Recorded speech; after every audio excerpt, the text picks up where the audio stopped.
tanpa aran ngaku sapa jenengmu ngendi omahmu pira umurmu apa agamamu randang aku tak tugel kulumu arep serba kepada tung tak sak senengku wanuhake pendhita kendali sada wah monyet pendhita luwih becik monyet dadi pendhita tinimbang menungso patrape monyet wah nyatu iya lho jenengku Anoman ya Maruti ya Senggana balik kowe barisan saka ngendilan sapa jenengmu muri saka negara Nggawa Barong kesete sesembahanku Prabu Naga Umbang aranku Candra Manik hari palungguhan iki kowe monyet aja melu celeng boloten kebolatengen kowe nyingkira minggira dalan niki bakal tanggo liwat mlebu ning wana Kamiyaka goleki pawongan sing jenenge Pandhawa yen wis ketemu pocok janggane untir gulune dosa keluputane para Pandhawa apa dene kowe murang tata kaya mangkono ora gagas dosa lan luput sing baku aku ngindake dawuh pangandikane sesembahanku yen pancen kowe bakal ngarah sedane para Pandhawa Hanuman gawe giri sayembara karmu kowe iso ngepok koncane para Pandhawa ton pinter jebol dadane Maruti piye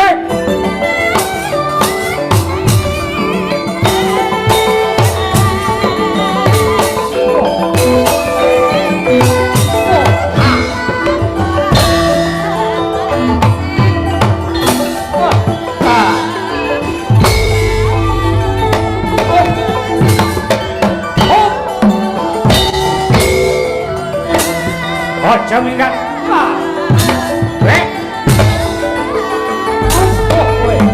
pedhot kaya ngendel-ngendelke gajah apa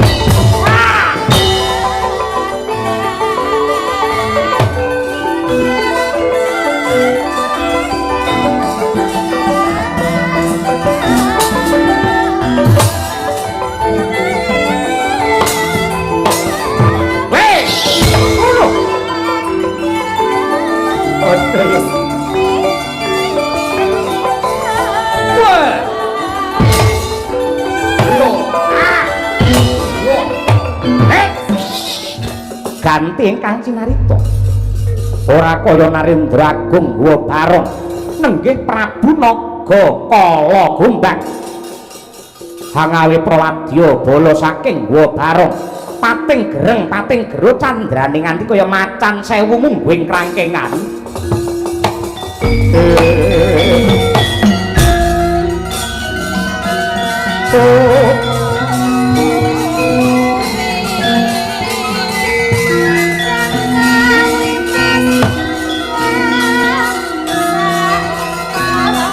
Sabura kaki ora prapono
acampuh samyo medali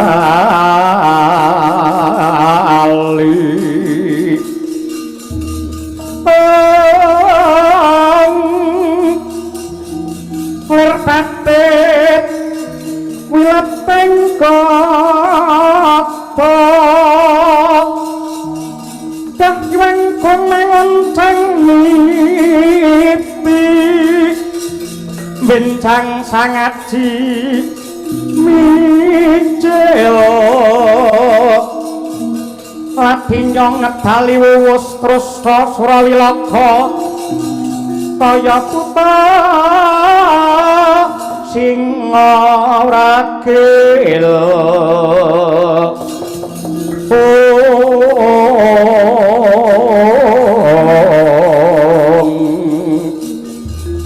pasti jonggo dendanyo ngambak boyo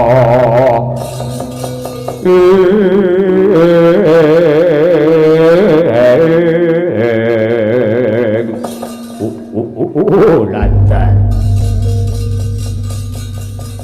Condropati kawula nuwun wonten timbalan ingkang ngadhawuh Sinuwun Prabu Naga Gombak Condropaksa wonten timbalan ingkang ngadhawuh Kanjeng apa to darunane kowe tak timbali wa sing wigati anggen udandan aja kok kendhone kepara malah kenceng ngono Yoga ing diri sawega ing gati wadya bala saka ngguwa barong pilihana sing atos balung Hari balung wane iki ndak kanthi lumebu ana ing wana kamiyuka nglebur centang mungsuh bebuyutan sing jenenge Pandhawa Nun inggih mboten langkung sendika ngestakaken dawuh keparengipun bidhal minjang menapa sini nadyan colok lintang rambatan pundak sambung obor budal dina iki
kayuk ngekono sira ramandaya pati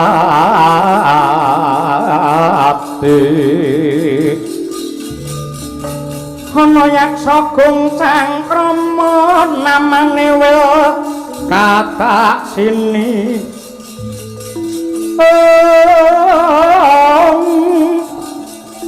cecaki jroning wari mbadok ulan tanpa tuwuk mina-mina jero samudra mila gugu saben hari ing jagat dewa bathara ya jagat mangestungkara mengko tunggil anakku sak katrine pisan becik Antarja Prabu Anom Gatotkaca kelawan kowe Antasena wonten timbalane kang adawuh wonten timbalane kang adawuh penemban piye Pak Dwi tekadmu ingkang tulus lan suci kepengin nentremake lan milujengake sarta weh pepayung marang pepundhenmu ingkang lagi kacintrakan urip poporiman dadi wong alasan oning wana kamiyuka mujudake gegayuhan ingkang luhur lan becik tegese jeneng sira kabeh ngugemi tembung putra ki tegese jumput lan raka gunggung kumpule anak sing becik anak sing apik kudu bisa dadi srana pangentas tumrap panandhange wong tuwa gandeng niatmu apik tekadmu becik ngreksa marang kawilujengane pepundhenmu Pandhawa ingkang lagi laku dharma mula mesti wae aku pendhita Kendali Sada bakal ngombyongi lan tut wuri lawan kersamu kabeh mula kang mangkono Pakde nadyan kaya ngapa lan kepiye lumrahe lamun to menungsa ki weruh kahanane para Pandhawa ingkang lagi prihatin kaya ngono kuwi lak mesti ternyuh mesti sedih batine ning yen wong ora duwe rasa panembah sing bener mesti wae anane mung gething keburu sengit aku moh lan aku ora lila yen nganti ana wong sing ora tanggung jawab malah ganggu gawe kahanane pepundhenku Pandhawa yang lagi poporiman kaya mangkono mila saking menika wa kabeh kula suwun kanthi sanget monggo kula dherekaken sisandamel dharma wisata ngubengi wonten sak njawining wana kamiyuka mriki sampun ngantos wonten tiyang ingkang ganggu damel dumateng pepundhen Pandhawa. Iya, yen pancen kaya mengkono, aja mlumpuk dadi siji becike nyebarke blak papat. Yen nganti ana sing ganggu gawe rawe-rawe rantas malang-malang enggal diputung yen nggih. Kanoman malumpat sampun pateng witing Nagasari. Muat mangan katinggal manut yukuru aking rek marusak piteng ismo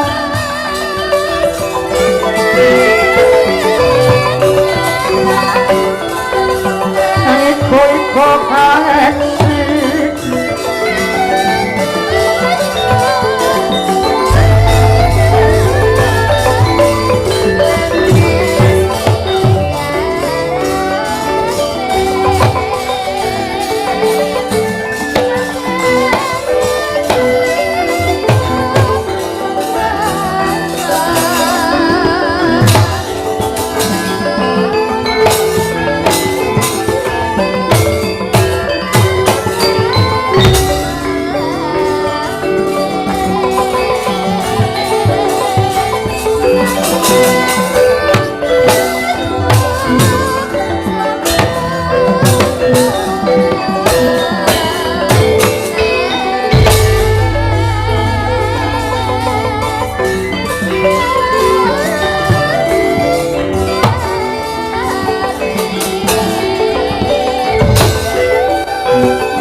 entek-entek si penunggu mate nono panunggul apa tusane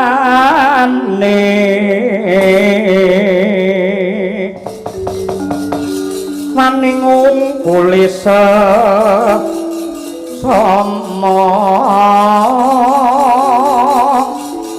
aja tindak kawalah iya bener kandamu lali sumpah katiwasa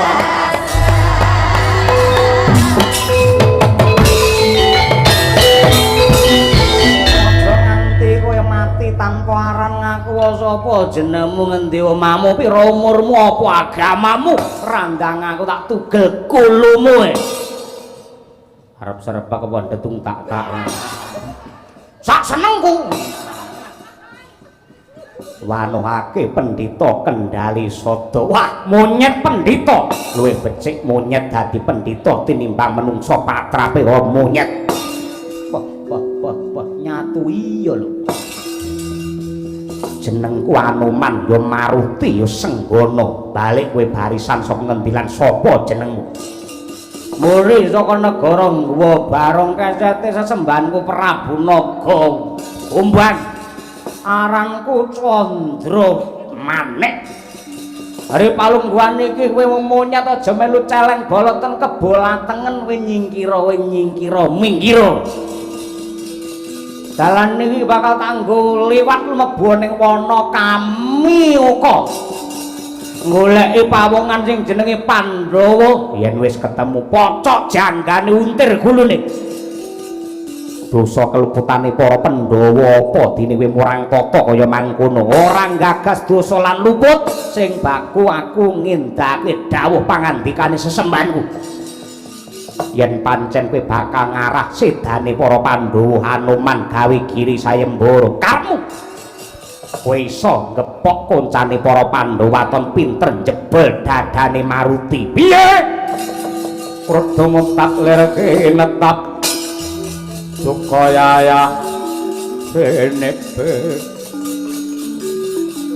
Dojo bang mawingo-wingo hangis sikap parat murang tata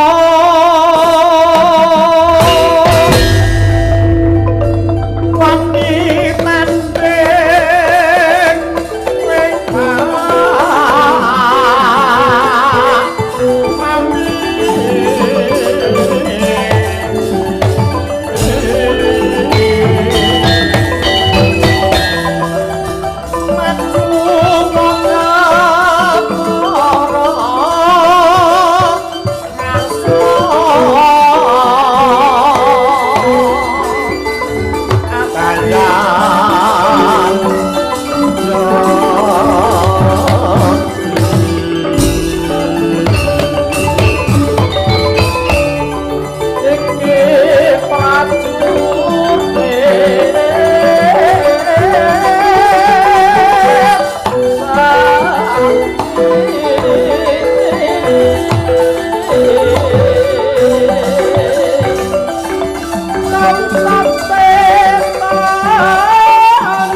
Aja minggat.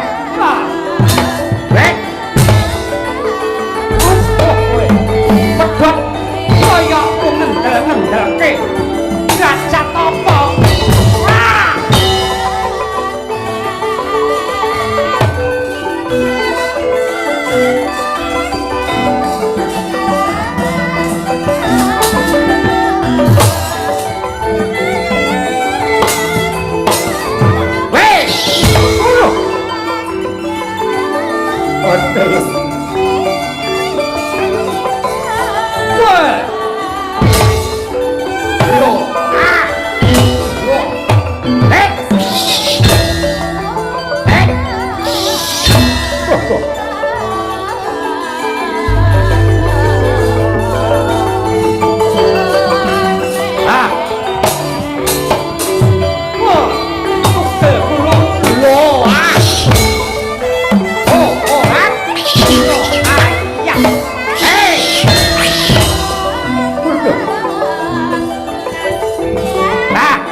putra Jodipati Antarja sapa Klabangkara Jolya tandhemu kejabaku maju nggo gateng ndasmu wah sumbarmu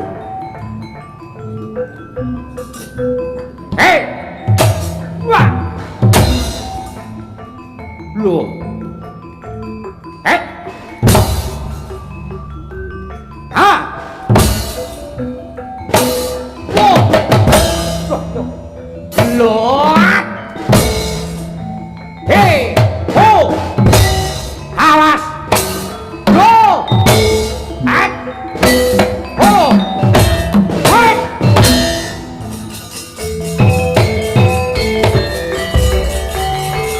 mundur.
Arang Kanjang Ratu Mularat. Wah.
Ayo Suramrata, Jayamrata, gerbutan aku.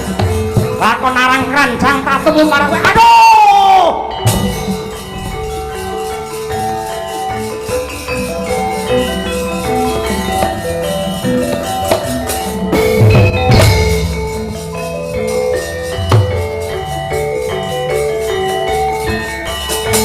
Weh! Wah! Ah! Oh! Weh! Lah. Awas. Wah, piye mainmu nek ngono, Kang? Yo. Wah.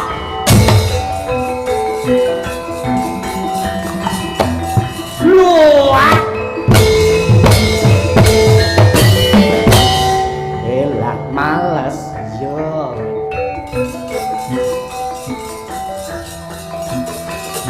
Wah. Ayo. Nih, nih.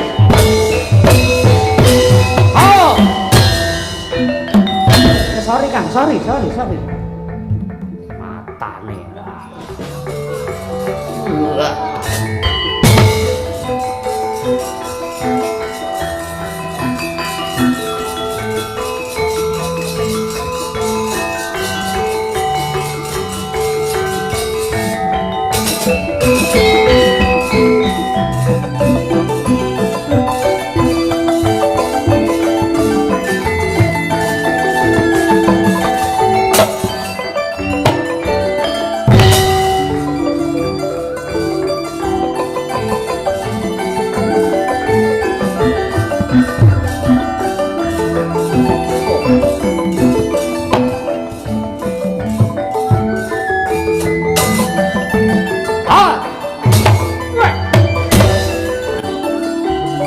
Loh, menterong koyo bandeng setan.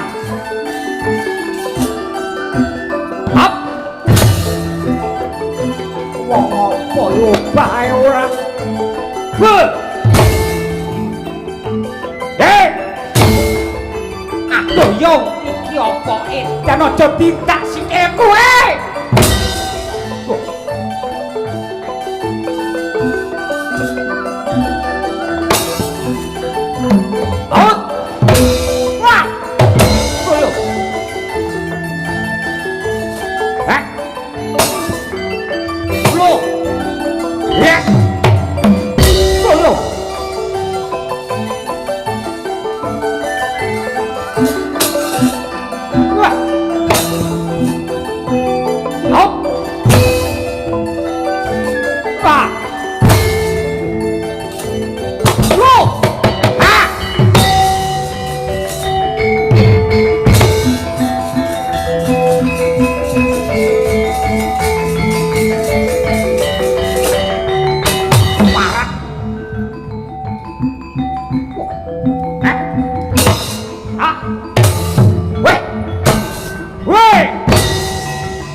Sekan jroning ewok mandi koton selang pedang ewon kang ketaman brojo wah bareng wis kepala papat ya menggeh-menggeh ngono karepe gah kalah karo sing enom mula rasah kagehan pola luwih becik lagu selanjutnya malah luwih gampang ngene iki ben nyapa lho kae ah diniati olahraga sing salah mangsa ndak tutuk-tutukake perang karo peranaan Pandhawa rebut balung tanpa isi ora ana guna paedahe babar pisan ya ripalungguane iki wadya bolongwa barok gulungana genderamu bongkok ana gamanmu nekuk penjalin kowe do mulya aku sing bakal ngarah patine tetunggule Pandhawa sing jenenge Puntadewa sumpahe para Pandhawa yen mati siji mati kabeh mukti siji kabeh belani yen Puntadewa modar liyane mesti mati ngenes salin wujud Triwikrama dadi naga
samar pamoring suksma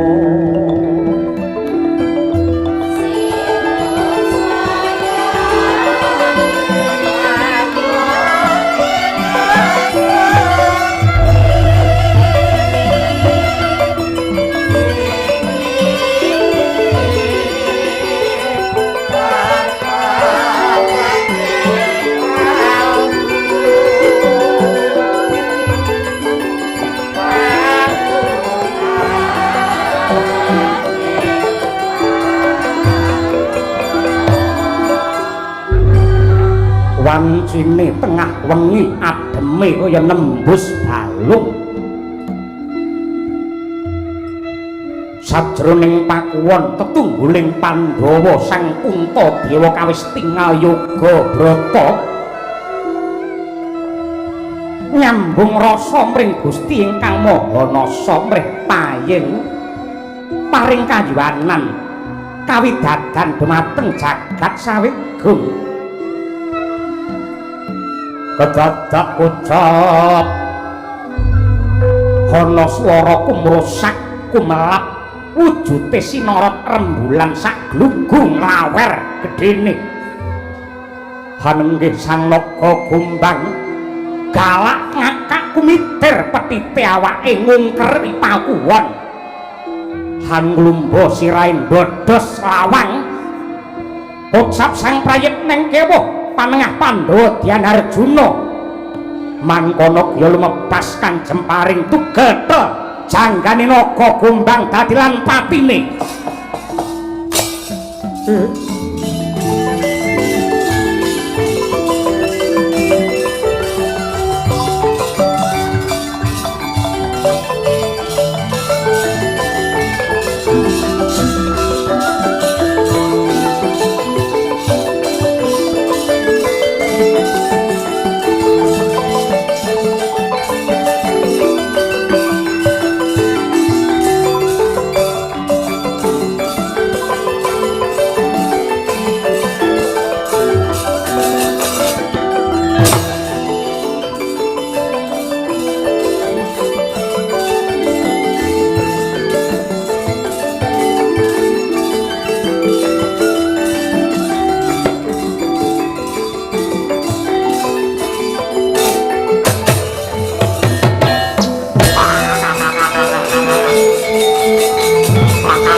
Prabu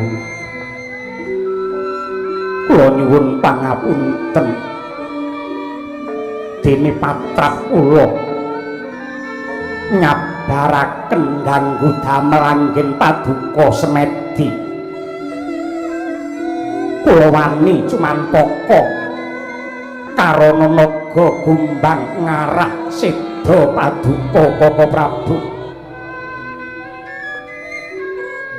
Dimas Bagus Arjuna mawali-wali pun kakang wis dawuh marang kabeh para kadang Pandhawa ingkang nglakoni wanaprasta ana ing alas Kamiyuka ayo Pandhawa kabeh ngagungake rasa asih marang alam saisine kanthi cara sepisan aja gawe kapitunan utawa gawe rugi angka loro aja gawe pepati naga gombang iki mau ya kene kok pateni Koko Prabu kula rumaos dosa kula rumaos lepat monggo kula aturi paring pidana dumateng ingkang rayi Koko Prabu pun kakang ora bakal gawe kapitunan apa meneh matrapi pidana marang Yayi Janaka menawi paduka boten kersa ngukum dumateng Janaka kula piyambak ing badhe ngukum jiwangga kula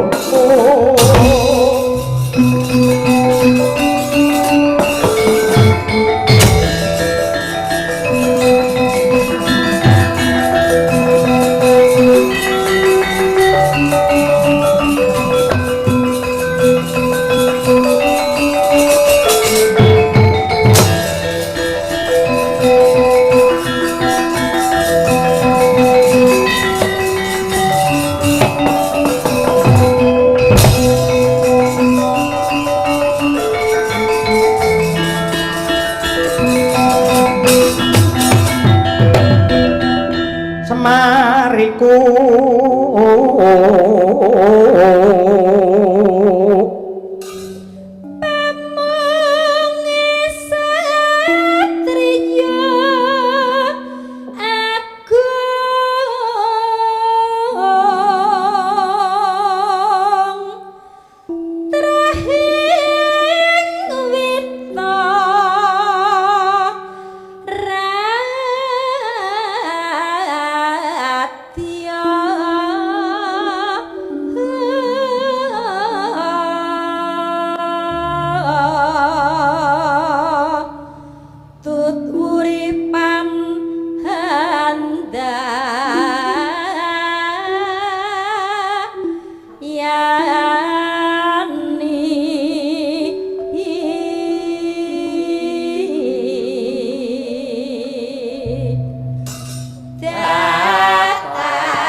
Niki sing kula senengi Den.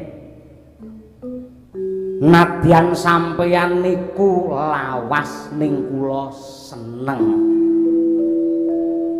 Nadyan sampeyan niku buluk sing kudune ora melu pentas ning wayang sakmene mbane sing kula senengi nggih sampeyan. Sing kula senengi mung loro, siji sampeyan loro wandani tok.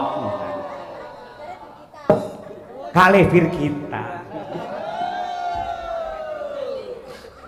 Aku lagi sedih aja ambek banyol wani Kakang. Mboten wani.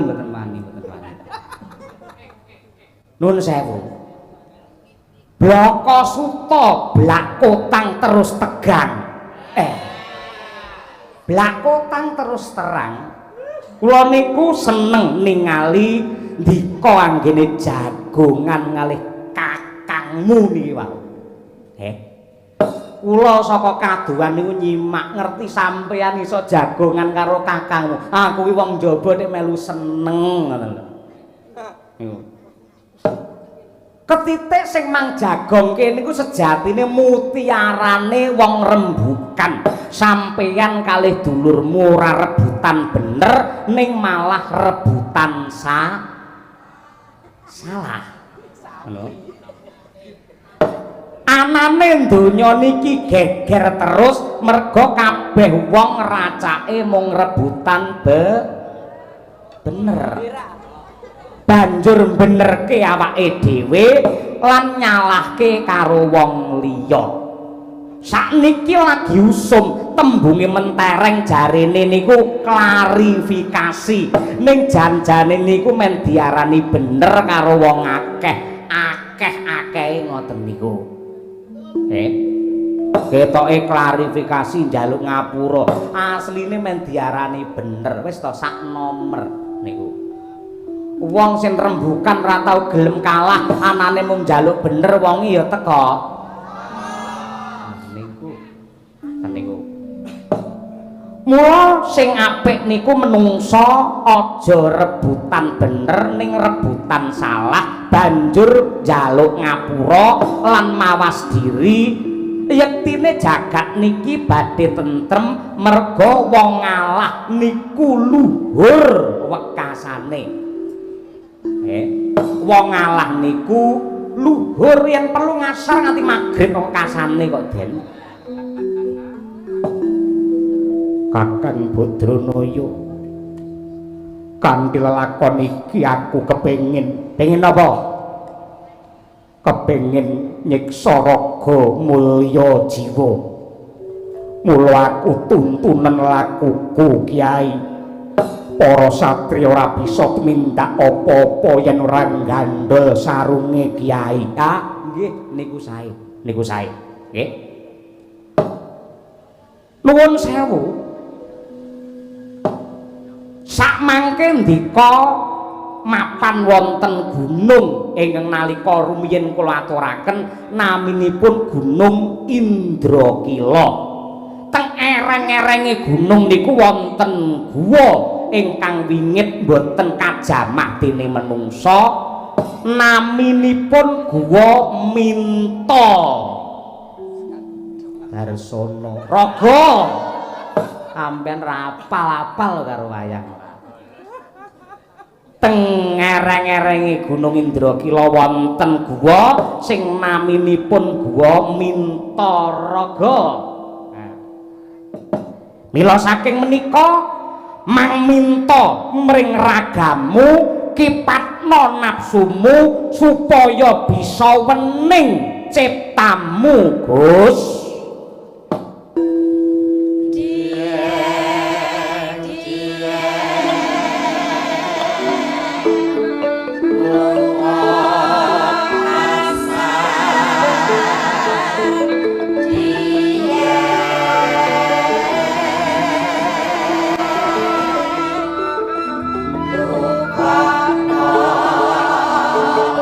Ayo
kawan janak garapan kamun saratinam